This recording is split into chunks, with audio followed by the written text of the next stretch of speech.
I am taking the text of யார் எசையா இறைவாக்கினருடைய அந்த பகுதியை எடுத்துக்கொள்ளுகிறேன். அதுதான் இன்றைக்கு மிகவும் அருமையாக இருக்கிறது. நம் மனதையெல்லாம் கவர்ந்தது அதுதான். அந்த பகுதியில் என்ன சொல்லப்பட்டிருக்கிறது தெரியுமா?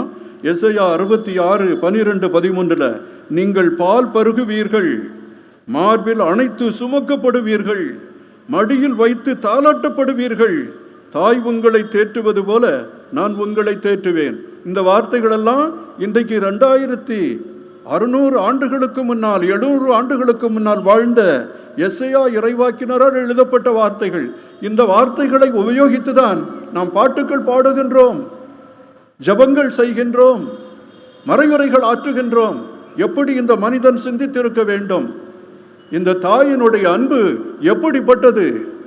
ஆண்டவர் தன்னுடைய அன்பையும் தன்னுடைய கனிவையும் இரக்கத்தையும் மக்களுக்கு காட்டும் பொழுது அவர் ஒரு தாயை நினைக்காமல் அதை செய்ய முடியாது. தாய் தான் இது எல்லாவற்றுக்குமே காரணமாக இருக்கிறாள். அந்த தாயினுடைய அன்பு எப்படிப்பட்டது பாருங்க. அந்த தாயினுடைய மடியில் அந்த ஸ்பரிசத்தை உணர்ந்திருக்கிறீர்களா அன்புக்குரியவர்களே? தாய்மார்களாகிய நீங்கள் நிறைய பேர் இருக்கிறீங்க.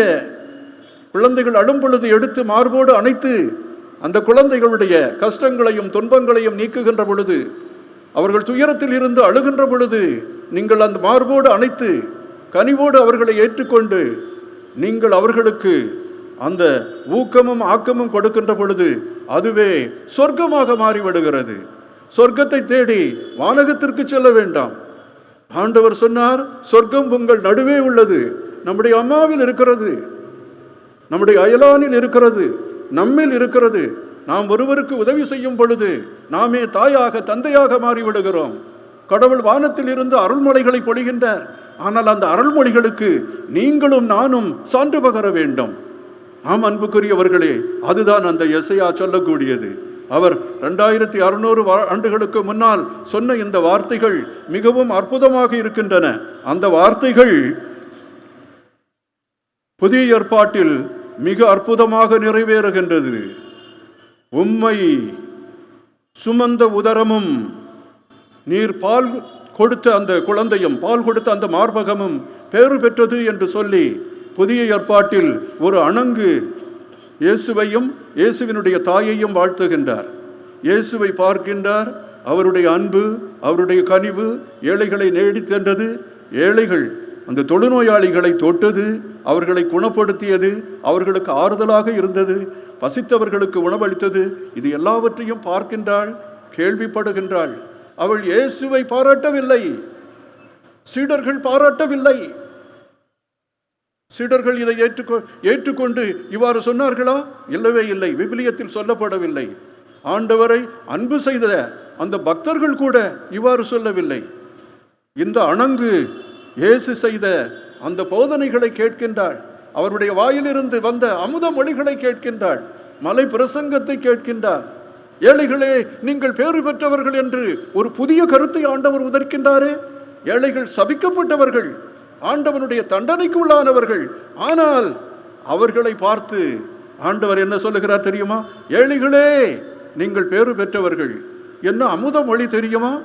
அந்த காலத்தில் கஷ்டத்திலையும் துன்பத்திலையும் டாக்ஸ் கப்பம் கட்டுவதிலேயும் ரோமாரியர்களுடைய அடக்குமுறையிலும் இருந்த அந்த மக்களுக்கு எப்படி இருந்திருக்கும்? ஆண்டவர் இப்படி பேசியது. இந்த மொழிகளை எல்லாம் கேட்கின்றார். உங்களை துன்புறுத்துவோருக்கு ஆசி கூறுங்கள், உங்களை சபிப்பவர்களுக்காக ஜெபியுங்கள்.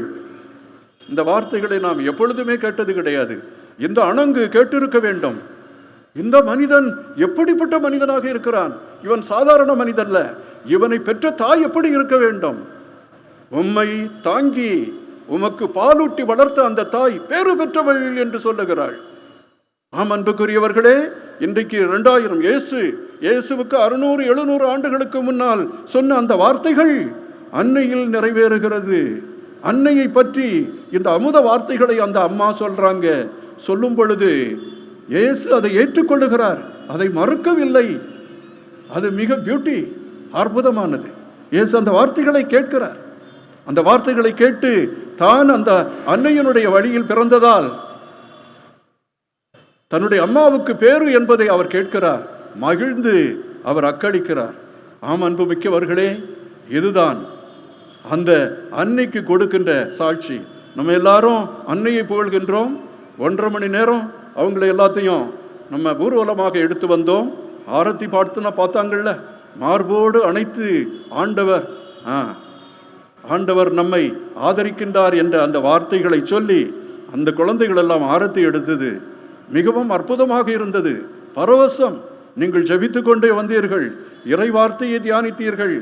அம்மாவை நாம் மகிமைப்படுத்துகின்ற பொழுது ஆண்டவரை மகிமைப்படுத்துகின்றோம், இறை வார்த்தையை தியானிக்கின்றோம். ஜெபமாலையில் நாம் ஒவ்வொரு மறைபொருளையும் தியானிக்கின்றோம் என்பதை நீங்கள் மறந்துவிடக்கூடாது. அன்னையை புகழும் பொழுது அன்னையின் பெயரால் தான் நீங்கள் கூடியிருக்கிறீர்கள். உங்களுக்குத்தான் இறைவார்த்தையை நான் சொல்லுகின்றேன். சாதாரணமாக இறைவார்த்தை சொன்னால் 5 பேர் 10 பேர் ஞாயிற்றுக்கிழமை கோயில் அவ்வளோதான் வருவீங்க. இப்பொழுது 10,000 பேர் வந்திருக்கிறீங்க அப்படின்னு சொன்னால் அன்னை செய்கின்ற ஒரு புதுமை என்று நாம் கண்டிப்பாக கொள்ள வேண்டும். ஆம் அன்புக்குரியவர்களே, அன்னையை முதலாக மதித்ததும் போற்றியதும் யார் தெரியுமா? கடவுள் தான். அருள் நிறைந்த மரியே வாழ்க அப்படின்னு சொல்லி போற்றினார். அதன் பிறகு சந்தேகம் கொண்டார் யோசேப்பு. யோசேப்பிடம் சொன்னார் கடவுள், யோசேப்பே தாவீதின் மகனே, உன்னுடைய மனைவி மரியாளை நீர் ஏற்றுக்கொள்ள அஞ்ச வேண்டாம். ஏனென்றால் அவள் கருவுற்றிருப்பது தூய ஆவியார். அவள் ஒரு மகனை பெறுவாள், அவர் பெரியவராக இருப்பார். கடவுளின் மகன் அவர். கடவுளின் தாயா? அவருக்கா நான் கணவராக வந்திருக்கிறேன்? அந்த வார்த்தையை கேட்டவுடன் முதலில் மனித ரீதியில் மரியாளுக்கு மதிப்பளித்தது யாராக இருக்க முடியும் என்று நீங்கள் நினைக்கிறீர்கள்? சூசையப்பர் தான். அன்புள்ள மனைவியாக ஏற்று முதலில் சந்தேகப்பட்டார். பிறகு அன்புள்ள மனைவியாக ஏற்று ஒரு கடவுளின் தாய், அந்த தாய் எனக்கு மனைவியாக இருக்கிறார்களா? ஆண்டவரே, நான் செய்த பேரு என்ன? அன்புக்குரியவர்களே, சூசையப்பரே மதிக்கும் பொழுது நாம் எல்லோரும் அருள் நிறைந்த மரியே என்று சொல்லுகிறோமே, அது தவறு என்று நினைக்கிறீர்களா? அன்னை நம்மை அரவணைத்து எப்பொழுதுமே அவர் சொல்வதுபடி செய்யுங்கள் என்று ஆணையிடுகிறாள். அவர் சொல்வதுபடி செய்யுங்கள். அது ஒரு புதிய ஆன்மீகம். அந்த ஆன்மீகத்தை ஏற்றுக்கொள்ளாமல் அருள் நிறைந்த மரியே அப்படின்னு சொல்றதும் ஜெபமாலை சொல்றதும் அந்த அளவுக்கு நம்மை கடவுளிடம் கொண்டு வராது. அந்த வார்த்தைகளை தியானித்து மனதில் நாம் வைத்துக் கொள்ள வேண்டும். அடுத்தது, அன்னை மரியாள் ஒரு புரட்சி பெண், ஒரு புதுமை பெண். அந்த அன்னை மரியாள் தன்னுடைய மகனை 8ஆம் நாள் கோவிலுக்கு எடுத்து செல்லுகின்றார்கள். கோவிலுக்கு எடுத்து செல்லும் பொழுது அங்கே சிமியோன் தீர்க்கதரிசி இருக்கிறார். அந்த சிமியோன் தீர்க்கதரிசி என்ன சொல்லுகிறார் என்று பாருங்கள். 2வது அதிகாரம், லூக்கா 2வது அதிகாரம் 21 நீங்கள் 34 வரைக்கும் பாரலாம். இந்த குழந்தை ஆண்டவருக்கு அர்ப்பணிக்க கோவிலுக்கு கொண்டு வந்தார்கள். சிமியோன் குழந்தையை கையில் எடுத்துக்கொண்டு, ஆண்டவரே, உலகெல்லாம் காண நீர் ஏற்பாடு செய்த மீட்பை என் கண்கள் கண்டுகொண்டன. அத்தோடு முடிக்கவில்லை. இந்த பையன் பலருக்கு எழுச்சியாக இருப்பான், எதிர்க்கப்படும் அறிகுறியாக இருப்பான். அதன் பிறகு ஒரு வார்த்தை சொல்லுவார் பாருங்க, உன் இதயத்தை வாழ் ஊடுருவும். அது எதை சுட்டுகிறது? கல்வாரியை சுட்டுகிறது. கல்வாரியில் இயேசு சிலுவையில் அறையப்பட்டு இறந்து போவாரே, அதை நமக்கு சுட்டி காட்டுகிறது. உன் இதயத்தை ஒரு வாழ் ஊடுருவம். அப்படி என்றால் அன்னை மரியாள் இயேசுவை காணிக்கையாக அர்ப்பணித்த பொழுது முழுமையாக அர்ப்பணித்து விட்டாள். அவர் என்னுடைய மகன் அல்ல, இந்த பிரபஞ்சத்திற்கு சொந்தமானவர். இதில் இருந்துதான் ஒரு இன்ஸ்பிரேஷனை, ஒரு அருமையான தூண்டுதலை காலில் ஜிப்ரான் பெற்றிருப்பார் என்று நினைக்கிறேன். காலில் ஜிப்ரான் ஒரு கிறிஸ்தவர். லெபனானில் இருந்து அவர் அமெரிக்காவுக்கு போனார். அங்கே போய் ஆழமாக சிந்தித்து ஒரு புத்தகம் எழுதினார். அந்த புத்தகத்தின் பெயர் தான் ப்ராஃபெட். அதில் குழந்தைகளை பற்றி எழுதுகிறார். பெற்றோர்களுக்கு அவர் சொல்லுகிறார், பெற்றோர்களே, உங்கள் குழந்தைகள் உங்கள் குழந்தைகள் அல்ல, உங்கள் வழியாக இந்த உலகத்திற்கு வந்தவர்கள். அவர்கள் இந்த உலகுக்கும் பிரபஞ்சத்திற்கும் மக்களுக்கும் சொந்தமானவர்கள். நம்முடைய குழந்தைக்கு வெயில் படக்கூடாது, மழை படக்கூடாது, அவன் சுகமா இருக்கணும், பாதுகாப்பா இருக்கணும், நல்லதுதான். ஆனா அந்த பையன் தனியாக சிந்திக்கின்ற பொழுது உங்கள் எண்ணங்களை கொடுக்காதீர்கள். அவர்களுக்கென தனி எண்ணங்கள் இருக்கிறது. மாதாவே இயேசுவை வச்சிருந்தா, இயேசுவை எப்பொழுதும் தன்னுடைய ஆளுமைக்கு கீழ் வைத்திருந்தால் ஒரு மீட்பரை நாம் கண்டிருக்க முடியுமா? வித்தியாசமாக சிந்தித்த ஒரு மனிதரை கண்டுபிடித்திருக்க முடியுமா?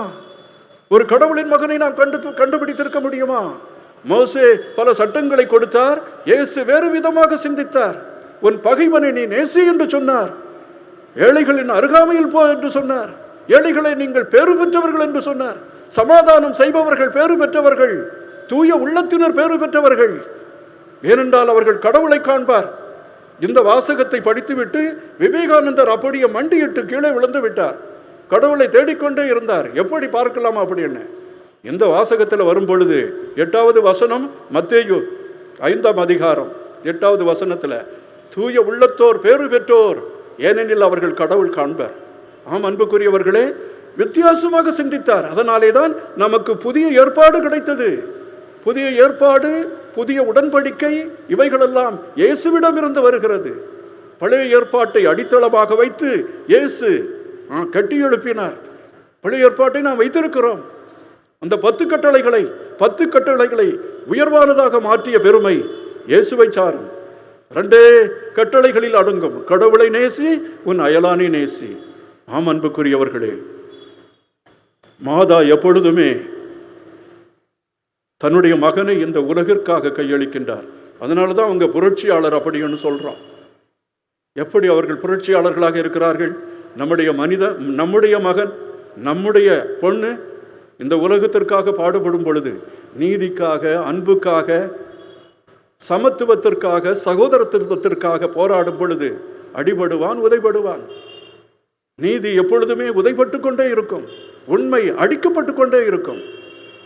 அதற்கு நீயும் நானும் ஒத்து உதைக்கணும். அதுதான் அன்னை செய்த மாபெரும் புரட்சி. அதனால தான் அன்னை புரட்சி புதுமையான பெண்ணாக கருதப்படுகிறார்கள். அதன் பிறகு அந்த வாசகம், இன்றைய நற்செய்தி வாசகத்தை வாசித்தீர்கள், பார்த்தீர்களா? என் ஆன்மா ஆண்டவரை ஏற்றி போற்றுகின்றது. சமய புரட்சி, சமுதாய புரட்சி, பொருளாதார புரட்சி, அரசியல் புரட்சி, அனைத்து புரட்சிகளும் அதிலே அடங்கி விடுகிறது. புதிய ஏற்பாடும் பழைய ஏற்பாடும் மகனிடமிருந்து பெற்றுக்கொண்ட அனைத்து சாரங்களையும் அப்படியே ஒன்றாக பிழிந்து நம்முடைய அன்னை இந்த பாட்டை பாடுகிறார்கள். என் ஆன்மா ஆண்டவரை ஏற்றி போற்றுகின்றது, என் உள்ளம் ஆண்டவரில் அகமகிழ்கின்றது. ஏன்? தாழ்நிலையில் இருந்த அவரை, நம்முடைய கடவுள் ஏழைகளின் கடவுள், ஏழைகளுக்கான கடவுள், ஏழைகளை தேடி வந்தார். ஏழைகள் வாழும் தெருக்களில் இறங்கி இயேசுவே நடந்து சென்றார். இறைவனின் அரசு இவர்களுக்கு உரியது என்பதை எடுத்து சொன்னார். எந்த பிரீச்சராவது அல்லது எந்த போதகராவது இப்படி செய்திருக்கிறார்களா? இயேசு மாறுபட்டவர். அதனால்தான் நெப்போலியன் சொன்னான், என்னிடம் வாள் இருந்தது, யூரோப்பா முழுவதையும் நான் ஆண்டு கொண்டேன். அலெக்சாண்டர் அப்படி செய்தான், செங்கிஸ்கான் செய்தான், சீசர் செய்தாங்க. நாங்கள் எல்லாரும் இந்த உலகத்தை ஆண்டோம், கடைசியில் இப்போ சாக போறோம். நாளைக்கு எங்களுக்காக சாவதற்கு யாருமே இல்லை. கத்தி இல்லை, யுத்தம் இல்லை, சண்டை இல்லை, இரத்தம் ஒன்று இல்லை, இரத்தம் எதுவும் சிந்தவில்லை. ஆண்டவர் இயேசு கனிவை காட்டினார், அன்பை காட்டினார், ஏழைகளோடு பழகினார், அவர்களை அரவணைத்தார், ஆசீர்வதித்தார், நீங்கள் பேறு பெற்றவர்கள் என்று சொன்னார். கடைசியில் அவர் சிலுவையில் செத்தார். அந்த மனிதனுக்காக இன்றைக்கு 1000 பேர் உயிரை கொடுக்க தயாராக இருக்கிறார்கள். ஆம் அன்புக்குரியவர்களே, உங்களுடைய விசுவாசம் சோதிக்கப்படும் பொழுதுதான் நீங்கள் எதற்கும் தயாராக இருப்பீர்கள். ஆம், அதனால, oh eternal Galilean, you have conquered the world. கலிலேயனே, நீ இந்த உலகத்தை வென்று விட்டாய், நீ என்றும் வாழ்ந்து கொண்டிருப்பாய் என்று சொல்லி அந்த கவிஞர் சொல்லுகிறார். ஆம் அன்புக்குரியவர்களே, நம்முடைய வாழ்வு எப்படி இருக்க வேண்டும்? ஒரு நிலைப்பாடு எடுக்க வேண்டும். இன்றைக்கு பெரிய விழாவை நாம் கொண்டாடி கொண்டிருக்கிறோம் என்றால் நாம் எல்லோரும் என்ன செய்ய வேண்டும்? நாம் எல்லோரும் இந்த அன்னையைப் போல, நமக்காக பாடுபட்டு இறந்த இந்த தெய்வத்தை போல நாம் நீதிக்காக, அன்புக்காக, சகோதரத்துவத்திற்காக, அமைதிக்காக நாம் பாடுபட வேண்டும். இன்றைக்கு எல்லா இடத்துலையும் சண்டை இருக்குது, எல்லா இடத்திலும் பயங்கரவாதம் இருக்கிறது, எல்லா இடத்திலும் வன்முறை இருக்கிறது. நாம் எப்படிப்பட்டவர்களாக இருக்க வேண்டும்? அன்பை போதிக்க வேண்டும், நிதானத்தை காண்பிக்க வேண்டும், ஆண்டவருக்கு எல்லாருக்கும் நன்றி சொல்ல வேண்டும்.